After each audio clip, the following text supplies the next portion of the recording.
Hello everyone, I am Shali and today I am going to talk about the most common question asked by investors.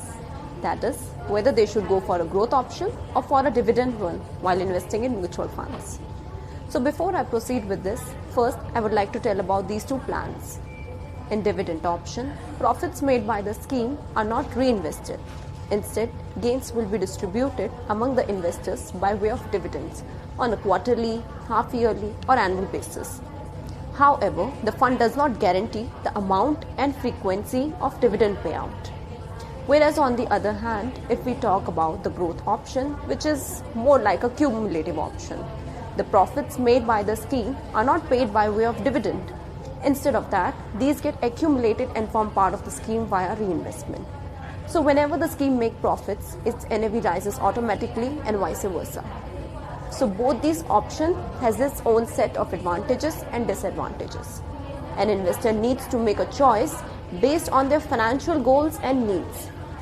The NAV of a dividend option of a mutual fund scheme might be different from growth option. And the main reason behind this difference is due to compounding effect. In both these options, the scheme invests in identical securities, but the manner of distribution of profit varies. In dividend, this option works best for those investors who are dependent on their investments for a regular income. However, investors may lose on the compounding of return aspect as dividends won't be reinvested in the scheme. Whereas, if we talk about the growth option, it is more suitable for those investors who are having a long-term investment horizon. So the power of compounding best works here. A growth plan ensures that investors can estimate return more credibly and hence long-term wealth creation becomes more predictable. Growth plans are always more in sync with the financial planning. So in the end, I would suggest you all whether you go for a dividend option or for a growth option.